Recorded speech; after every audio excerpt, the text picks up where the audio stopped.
Hello बच्चों, चलिए प्रश्न को समझ लेते हैं। प्रश्न है, डीएनए से प्रत्यक्ष रूप में संश्लेषण नहीं किया जा सकता।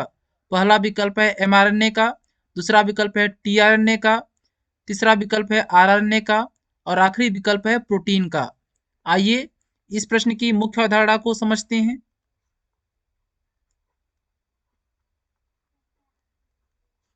डीएनए से प्रत्यक्ष रूप से डीएनए से प्रत्यक्ष रूप से आरएनए का संश्लेषण किया जाता है। आरएनए के तीनों प्रकार का संश्लेषण संभव है डीएनए के द्वारा। एमआरएनए का भी, एमआरएनए जिसे संदेशवाहक आरएनए कहते हैं, टीआरएनए जिसे स्थानांतरण आरएनए कहते हैं, आरआरएनए जिसे राइबोसोमल आरएनए कहते हैं। ये तीनों प्रकार का आरएनए संश्लेषित किया जा सकता है डीएनए के द्वारा। डीएनए के द्वारा तीनों प्रकार का आरएनए प्रत्यक्ष रूप से संश्लेषित किया जा सकता है।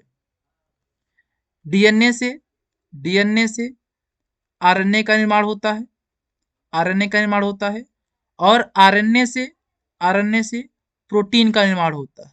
आरएनए से प्रोटीन का निर्माण होता है। अर्थात डीएनए से प्रोटीन का निर्माण प्रत्यक्ष रूप से नहीं होता है। डीएनए से प्रोटीन का निर्माण डीएनए से प्रोटीन का निर्माण प्रत्यक्ष रूप से नहीं होता है। डीएनए से आरएनए बनना अनुलेखन कहलाता है। डीएनए से आरएनए का बनना अनुलेखन कहलाता है, अनुलेखन कहलाता है और आरएनए से प्रोटीन का बनना अनुवादन कहलाता है, अनुवादन कहलाता है। इस प्रकार इस प्रश्न का सही उत्तर होगा आखिरी विकल्प प्रोटीन का। डीएनए से प्रत्यक्ष रूप में संश्लेषण प्रोटीन का नहीं किया जा सकता।